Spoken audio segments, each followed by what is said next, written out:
Hey, everybody, welcome back into another edition of the DrBicuspid.com podcast. My name is Kevin Henry. I'm the editor in chief for DrBicuspid.com. This is part of a series that we are doing that is sponsored by SprintRay. And with that in mind, I'm thrilled to welcome Hoss Bassir from SprintRay. Hey, Hoss, how are you? What's happening? Hey, it's all good. I'm glad I get to spend some time with you today. I'm excited to talk AI, 3D printing, and kind of what goes in between.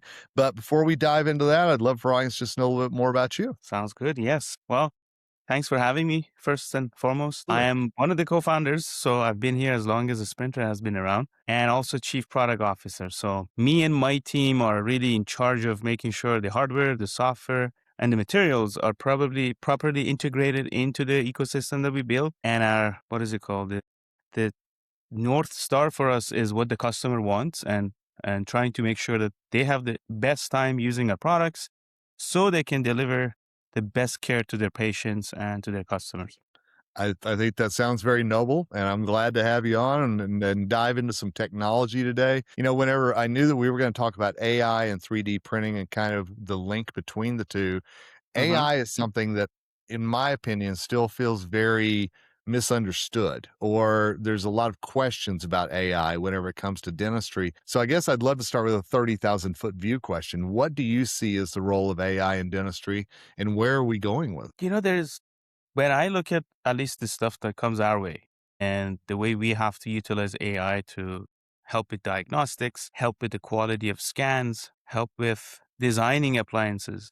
So those have been like the levers that we have been using in dentistry, at least for what we put out for the customers. But I mean, when you look at what AI can do in general, like internally, we use all sorts of AI tools to make sure that every idea is explored, every thought is really like we go deep in with the AI itself to make sure that okay, we're really capturing the essence of the problem, for example, or we are not missing out on any steps. Internally for us has been amazing. Like all product managers, for example, let's say we want to come up with a new workflow for the dentist. It used to be that you had to spend a lot of time prototyping that and testing it. But now you just give the AI a few prompts and you're like, hey, I need this workflow. I need this. Give me a prototype. Then we put that prototype in front of the doctors and say, hey, how do you think this could be better? It could be improved. We have compressed time internally and in terms of how we bring new products to the market with AI and also again filling gaps. But then on the other side of it, what we have seen being tremendously helpful is appliance design. From what we gather, none of the dentists have gone through the school of 3D design. So we have to come in and essentially help them design appliances from retainers, from night guards, all the way to sports guards. We have made this some sort of a trend for ourselves that if we put out a new material, it needs to come with design. And that design portion of it, either it's manual design by humans, but it always has an AI component because we understand the time on the chair matters and people want things very quickly. Now, in some cases, maybe some cases are much more complex than what AI can handle today. But I think one of the big pain points that AI is solving for all of us in the industry is designing appliances. On the other hand, I've been looking and observing how scanner companies are benefiting from this. For example, the quality of the scan is not that great. So the AI kicks in, tells you that, hey, you may need to redo this area. Some other companies like Pearl, for example, Pearl AI, they have been focused on diagnostics, which is another great way of using this. It's not like, oh, the doctor doesn't know what they're doing. It's, hey, this is a complementary tool in the toolbox for the doctor to be able to use and treat patients better. So, I mean, we are again at the beginning of this kind of a change and a revolution in how AI is going to help us diagnose, design, troubleshoot, and even sometimes maybe stop things from happening. The predictability that AI could help us with that. So yeah, I mean, it's immense. It's immensely helpful internally for us and also externally. I'm personally excited about not only what AI can do for all of our lives, but also especially in dentistry and where we're Right. going with this. Where do you see AI and 3D printing fitting into the, shall we say, new digital workflow of the As I said, I think design is one of those components that, for example, we back in the day, we used to teach people how to use the printer. And then once they were set up with that, they were like, well, what do I print now? And that was the genesis of why we brought in a design service, which helps people send us the case, we design for them. But then later when AI started to happen, we jumped on that with the nightguard version of that solution, which was generated by AI. And that just picked up. It still is one of the best, highest growth in terms of what people use on our platform is the AI night guard that we have. And essentially from there, it spun into different applications. Today, for example, with customer support, we're also using AI tools to be like, hey, send us the case. But then the AI takes a look at it first. And if it's a simple enough solution to the problem, it just suggests a few things. So, I mean, all in all, I think where practices are benefiting from this is they don't have to send or they don't have to necessarily hire somebody who knows how to design appliances. They could just send it to this AI and it will design it for them. Or in some cases, we just put out now almost 2 years now, we put out the AI crown system that helps people, essentially the doctors who are using Midas or other printers we make to be able to send us a case and then design the appliance, but with their input, which is we believe this is the next wave of doing AI design. We give you a proposal, you look at it, you make changes to it if you want to, and then you print that and go about your day. But all of that happens in like less than 5 minutes, which is immensely helpful for people who have limited access to design or they just don't know how to design appliances. I know you touched on this in one of your earlier Mm. answers, but it sounds like the learning curve with 3D printing has shrunk tremendously because of AI as well, correct? Absolutely. I mean, the ease of use is controlled with multiple levers when we talk about 3D printing. There's no doubt that some of it was about and is about the hardware itself, how easy to use the hardware is, how easy and intuitive is using that. And then we get into maintenance of the hardware. How is it easy to maintain this piece of hardware? Because a lot of hardware manufacturers make a lot of products that are they look shiny and great on the day one, and then in day 100, you can't even like touch them and use them.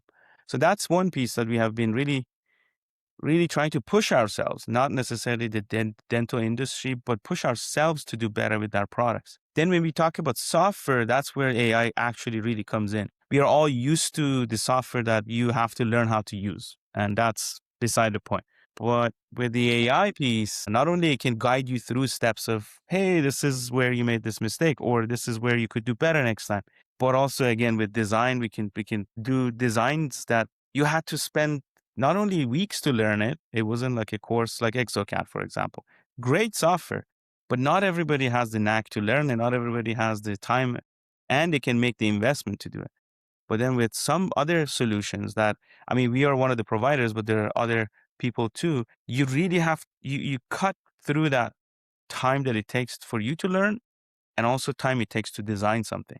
And I think at the end of the day, this part might be not very visible to people, but this is how internally we use AI again to like think through some ideas that we want to implement or even let me give you a few bits and pieces from R&D. For example, we are working on cure units Mhm. and we could sit down and calculate how much energy we need, where should we position all the lights and LEDs for it to have a fully uniform curing. But then we have came up, I think this happened at least a few years ago now, that we have like a simulator that says, hey, if you have this kind of part in the curing machine, you need these many LEDs, you need to place them in these areas. So internally in our engineering workflow has also helped a lot to create better products for the end user. Do you see a day, and maybe we're there now, but do you Mhm. see a day that AI and 3D printing in a dental practice will be considered kind of the gold standard maybe for how a dentist works with his or her patients? I just think, and I say this in the nicest way, but I think maybe dentistry is a little bit behind compared to Mhm, other dentistry. So yes, of course, I think we also get sometimes the pushback on why should be 3D print, and mhm. my go-to answer is, hey, you're a carpenter. Let's think about a carpenter. A carpenter is not going to say no to a new tool that can help them do their job better. And AI, 3D printing, all these new discoveries that we are making are just another tool in the toolbox to treat patients better or offer better diagnostic. So it should be the gold standard today. I understand that there's always a little bit of pushback with any new technology coming in. And I think first limbic reaction we all have is that, am I going to have my job in a couple Mhm. of years when this thing takes over? But I mean, people said the same thing about computers. And now we use computers on a daily basis. We put one of them in our pocket, we close another one on our wristband, and we just want to have them all the time. I just think with proper implementation, which to some extent, I'm saying this with the burden of responsibility, how we implement these things in our practices and how we do them in our business, in what we're doing, that really matters. But yes, I think I can't imagine a day now that we have done this for 11 years. Past few years, we started implementing a lot of AI, and I can't imagine that we have been here without those tools. I'm going to encourage everyone to listen to part one of this series, which we're going to have in the show notes, as well as this article on drbycuspid.com, where we did a deep dive on 3D printing with John Cox of SprintRay, talked about ROI, talked about a number of different topics on that.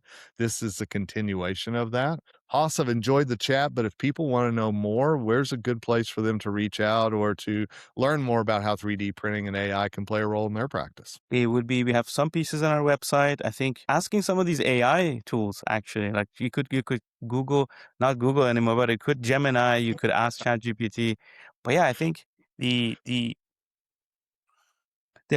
horizon is now much more expanded with these kind of tools for all of us, as a patient, as somebody who's working in an industry that benefits from it. We're going to have the link to SprintRay in the show notes as well. Easy to find. And absolutely, check out Gemini, ChatGPT, Claude, wherever you get your AI knowledge.